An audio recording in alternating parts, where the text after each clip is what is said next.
देखिए इस वीडियो में हम आपको वो सारी चीज़ें कराएंगे जो आपके हिंदी के पेपर में आने वाली हैं, ठीक है। तो आप सब लोग वीडियो पूरा देखें और वीडियो को छोड़ के ना जाएं और ये वीडियो दोस्तों तक शेयर ज़रूर करें, ठीक है।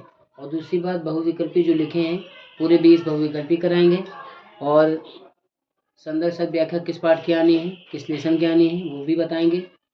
तो आप इसे उतारें। देखिए हमने चारों ऑप्शन में लिख के सीधे डायरेक्ट उसका आंसर लिख दिया है। पहले नंबर में लिखा है हिंदी प्रदीप पत्रिका के संपादक हैं। तो हिंदी प्रदीप पत्रिका के संपादक कौन है? बालकृष्ण भट्ट।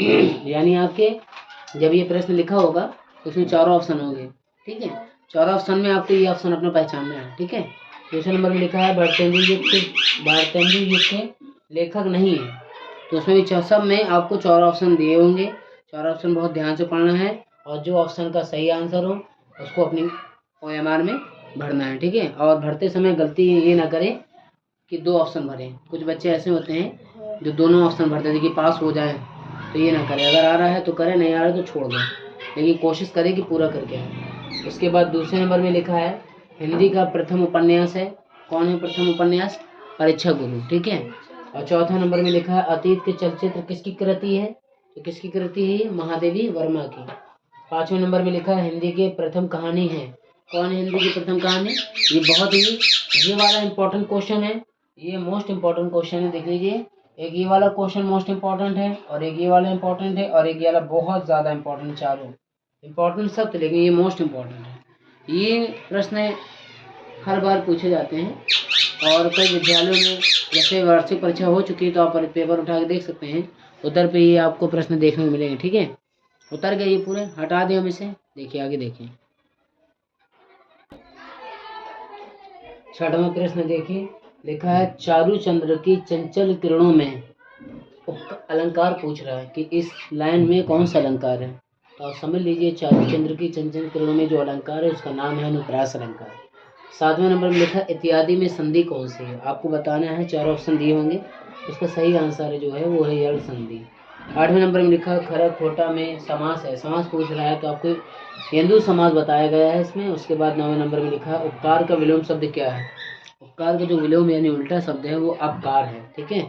उसके बाद सहवार पर वार अंत तक लड़ी वीर बाला सी, यानी वीर से समझ में आ गया कि वीरांगना लक्ष्मीबाई के बारे में कह रहे हैं। तो वीरांगना के बारे में जब कोई बात कही जाएगी तो वो वीर रस कहलाता है, ठीक है। तो आप इसे उतारें। भारतेंदु युग के निबंधकार हैं, ठीक है। 11वां प्रश्न बहुत इंपॉर्टेंट है, ये भी आएगा। तो इसका उत्तर जो है वो आपका क्या है? बालकृष्ण भट्ट। 12वां प्रश्न जो है उसमें लिखा है गोदान किस विधा की रचना है। आपको इसका उत्तर 4 ऑप्शन दिए होंगे, जैसे कि हम पहले बता चुके हैं कि आपको उसका उत्तर देना है 4 ऑप्शन में। इसका सही ऑप्शन जो है वो है श्रृंगार उपन्यास। गोदान क्या है? गोदान एक उपन्यास है। इसके बाद श्रृंगार रस का स्थायी भाव क्या है? श्रृंगार रस का जो स्थायी भाव है वो सजना धजना होता है, यानी रति इसे कहते हैं। और 14वां जो प्रश्न है अस्थि, यानी अस्थि को क्या कहते हैं? अस्थि का मतलब होता है हड्डी। क्या होता है? कहते हैं ना अस्थि मज्जा, हड्डी का अस्थि का मज्जा को अस्थि का मतलब होता है हड्डी। इसी तरह 15वां प्रश्न कहेगा महाशय, मतलब इससे से रिलेटेड आपके प्रश्न कल के पेपर में आएंगे। जिनका कल पेपर है और जिनका 2-4 दिन के बाद पेपर है उनके पेपर में भी इसी तरह के प्रश्न देखने को आपको मिलेंगे। तो आपको चाहिए कि आप बहुत ध्यान से बहुत मेहनत करके जाएं और आपका पेपर अच्छा जब ही जाएगा जब आप तैयारी करके जाएंगे, ठीक है। तो आपको समझ लीजिए कि महाशय को तो क्या लिखेंगे? महा प्लस आशय। जब महाशय यानी महा निकला ना तो उस वर्ड को जो छूटा है, जो छिपा हुआ शब्द है उसे आपको लेके आना है। तो महाशय का मतलब जो होगा महा प्लस आशय, ठीक है। इस तरीके से आपके 15वें प्रश्न बहुविकल्पी हमने करा दिए हैं। इसके बाद बाकी पास्ट में उनको भी करा देना है, ठीक है। तो आपने उतार लिए कि नहीं उतार लिए? उतार लिए। आगे बढ़े, देखें। देखो 16वां प्रश्न क्या लिखा है कि खड़ी बोली का, बोली लिखना था, बाली लिख दिया, खड़ी बोली का, ठीक है। खड़ी बोली का प्रथम महाकाव्य है तो उसका उत्तर है प्रिय प्रवास, ठीक है। इसके बाद ये मोस्ट इम्पोर्टेंट है कलम का सिपाही, और आपका इसका उत्तर जो है वो है जीवनी। मतलब कलम का सिपाही किस विधा की रचना, ये आपको बताना है, तो जीवनी की है। इसके बाद इस तरह के कोई दोहा लिखा होगा जिसमें ये आपका जो है सोरठा है, इसमें पूछ रहे कितनी मात्राएं होती, तो आप लिखा है उसके बाद आपको मात्राएं बतानी है। इसमें 16 मात्राएं होती। तो लिखा तरिणी तरजो तमाल तरवर बहु छाए में अलंकार बताना, तो अलंकार कौन सा है? अनुप्रास अलंकार। अब उसके बाद अंतिम प्रश्न कह रहा भाव शब्द क्या है? भाव शब्द का तत्सम शब्द बताइए। भाव शब्द का जो तत्सम शब्द है उसका नाम क्या? भय। कहेंगे भय। आपने पीके फिल्म देखा ना, ओ भैया, वही वर्ड है भय। ठीक है, तो आपको 20 प्रश्न बहुविकल्पी करा दिए। ठीक है, ये जो आपके 20 बहुविकल्पी प्रश्न आएंगे ये आपको कहीं भी करने हैं, OMR में करने हैं। किसमें करने हैं? OMR में करने हैं, खंड आ में करने हैं। किसमें करने हैं? खंड आ में करने हैं ना, याद रखिएगा, खंड आ में करना है। ये हमने खंड आपका समझा दी। अब जो कर समझाने वाले हैं वो खंड बा समझाने वाले हैं। क्या समझाने वाले हैं? खंड बा। तो आप वीडियो में बने रहें, वीडियो छोड़ नहीं जाए। ठीक है, खंड बा समझने के लिए आप आगे देखें। उसके बाद अब आप पेपर खोला जाएगा, आगे बढ़ेंगे तो लिखा होगा खंड बा। क्या लिखा होगा? खंड बा। ठीक है, खंड बा में आपको पता है कि गद्यांश लिखा होगा। अब गद्यांश के संदर्भ से व्याख्या 3, 4, 5 लाइनें लिखी रहती हैं, उनकी संदर्भ से व्याख्या करनी पड़ती है। अब वो किसकी आएगी ये हम बता रहे हैं आपको, अच्छे से पाठ इसका पढ़ के जाना है। देखिए कल जो है या जब भी पेपर होंगे 2-4 दिन बाद मंत्र पाठ की व्याख्या आनी है और गिल्लू पाठ की आनी है। ठीक है, गिल्लू के बाद जो है स्मृति पाठ की आनी है। आप याद रखिएगा, ये आपकी गद्य की संदर्भ से व्याख्या इसी पाठ की आएगी। उसके बाद पद्य पाठ की व्याख्या आप समझ लीजिए जो हम बताने वाले हैं। पद्य पाठ में सबसे ज्यादा इम्पोर्टेंट है साखी। साखी पाठ की आएगी, पदावली की आएगी, और देखिएगा जो बता रहे हैं सब आपको मिलेगा, देखिएगा। और आपका प्रेम माधुरी की आएगी। ठीक है, इनके आपको अच्छे से पढ़ के जाना है। मंत्र पाठ, गिल्लू पाठ, स्मृति पाठ, इसका जो है साखी, फिर पदावली, फिर प्रेमचंद्र, इनको पढ़ के जाना है। इनकी संदर्भ सब व्याख्या आती है। ठीक है, तो संदर्भ इनका जो होता है वैसे ही इसमें लिखा रहता है, संदर्भ लिखो व्याख्या लिखो। तो जो गद्यांश का संदर्भ है वो लिखा जाएगा, गौर से सुनना, लिखा नहीं रहे, सुना रहे हैं, गौर से सुनिएगा। पहले आड़ी जाएगी संदर्भ, उसमें लिखा जाएगा प्रस्तुत गद्यांश हमारी पाठ्य पुस्तक संस्कृत, अगर संस्कृत का है तो संस्कृत लिखा जाएगा, गद्यांश का है तो गद्यांश लिखा जाएगा, पद्यांश का है तो पद्यांश लिखा जाएगा। सबसे पहले स्टार्टिंग गद्यांश करते हैं तो लिखा जाएगा प्रस्तुत गद्यांश हमारी पाठ्य पुस्तक हिंदी खंड में संकलित या गद्य खंड में संकलित। ठीक है, पाठ का नाम, इसके लेखक हैं। ठीक है, अब जब पद्यांश के लिखा जाता है तो लेखक नहीं लिखा जाता है। प्रस्तुत पद्यांश हमारी खंड काव्य, पद्य खंड काव्य के पाठ, इसका नाम हो, जैसे साखी की आएगी तो साखी, पदावली की आएगी पदावली, प्रेम माधुरी की तो प्रेम माधुरी से लिया गया। उसके कवि हैं, अगर लेडीज हैं तो कविता, कवित्री हैं। ठीक है, और इस तरीके से आपको इसका संदर्भ देना है। फिर इसके नीचे जो प्रश्न लिखे रहते हैं उनके उत्तर उसी से छाट लिए जाते हैं। पद्यांश में तो नहीं होते हैं लेकिन उसी से छाटने पड़ते हैं। ठीक है, उनको अच्छे से तैयार करके जाइएगा। उसके बाद जो है संस्कृत खंड की जो व्याख्या संदर्भ से आनी है वो तो मैं गारंटी से कह सकता हूँ कि आप एक ही पढ़ के जाइए, सदाचार का। ठीक है, सदाचार का। और उसके बाद जो है सुभाष रत्नानी, सुभाष सीतानी, इसका पढ़ के जाना है। ठीक है, सुभाष सीतानी।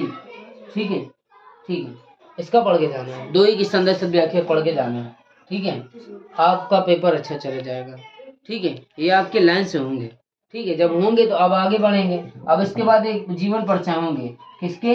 लेखक के जीवन परिचय और कवि के जीवन परिचय। ठीक है, होते ही होते हैं, है ना।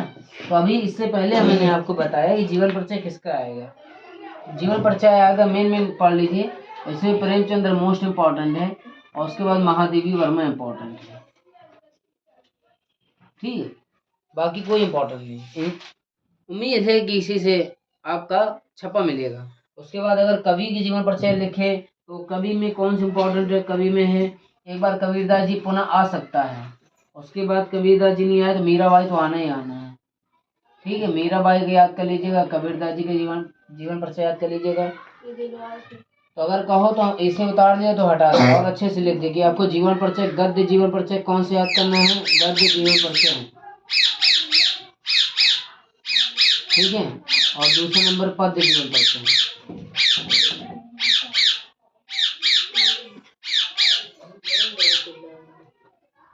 गद्य जीवन परिचय किसके याद करना है ये भी सुन लीजिए। जैसे कि वहाँ लिख चुके हैं, एक बार दोबारा लिख दे रहे हैं। प्रेमचंद्र के और महादेवी वर्मा। ठीक है। यहाँ मीराबाई और भारतेंदु हरिश्चंद्र, ठीक है।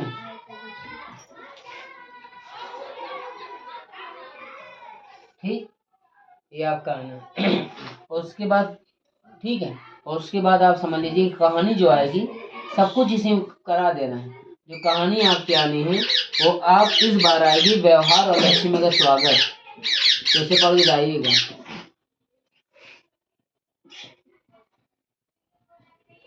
ठीक है, लक्ष्मी का स्वागत और व्यवहार 100% गारंटी के साथ दोनों में से कोई एक आएगी।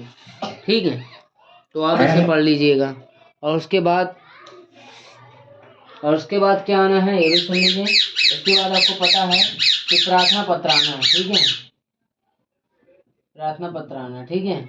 और श्लोक आना है, श्लोक भी याद कर लीजिएगा, एक तो अच्छा से कोई छोटा सा। ये सारी चीजें आपके पेपर में देखने को मिलेगी।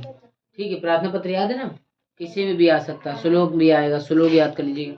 पेपर समाप्ति पे है। उसके बाद आप आखिरी जो चीज है वो संस्कृत के क्वेश्चन आंसर आते हैं, आपने देखा होगा, है ना। तो इससे भी संस्कृत के प्रश्न उत्तर आते हैं, उसे हिंदी में उसका उत्तर लिखना पड़ता है, तो उसको कर लीजिएगा। सारी चीज़ें हमने क्लियर कर दी, आप इसको उतार ले अच्छे से। लेकिन एक बात याद रखें, आप मेरी कि जीवन परिचय जो बताए हैं इनको अच्छे से याद कर लीजिएगा। प्रेमचंद्र महादेवी वर्मा, मीराबाई, भारतेंदु, बड़ी बड़ी चीज़ें अगर आप लिखाएंगे तो आपके नंबर मिलेंगे। गौर सुनिएगा, जैसे संदर्भ व्याख्या कर लेना, जीवन परिचय लिख देना, कहानी लिख देना, और एक और है वो आपका खंड काव्य से आता है जिसका नाम है राजमुकुट आया था ना, राजमुकुट आता है, उसे कर लेना। और शायद भर चेंज हो गया हो तो पता नहीं, लेकिन शायद आता है। उसके बाद एक चीज और बता दें कि अगर गद्यांश की व्याख्या लिख रहे हैं, व्याख्या, ठीक है, व्याख्या लिख रहे हैं तो व्याख्या ही लिखा जाता है। पद्यांश में भी व्याख्या लिखा जाता है, लेकिन जब संस्कृत खंड की व्याख्या करते हैं तो व्याख्या में लिख के लिखा जाता है अनुवाद। क्या लिखा जाता है, क्योंकि संस्कृत में उसमें लिखा जाता है हिंदी में अनुवाद करो, यानी जो संस्कृत लिखी है आप उसका जो सारांश है उसे अपने शब्दों में हिंदी में लिखिए। ठीक है, तो इसे आपको देना। ये सारी चीज़ें हमने आपके कल के पेपर के लिए पढ़ा दी। ये मोस्ट इम्पॉर्टेंट चीज़ें थी, आप इन्हें उतारें और तैयार करें। और मिलते हैं आपसे अगली वीडियो में, तब तक आप तैयारी करते रहें। बहुत छोटी सी वीडियो में हमने सारी चीज़ें आपको समझाने का प्रयास किया है। बस आप लोग इन्हें बहुत अच्छे से तैयार करें और मेहनत करके जाएं, आपका पेपर बहुत ही अच्छा जाएगा। ठीक है।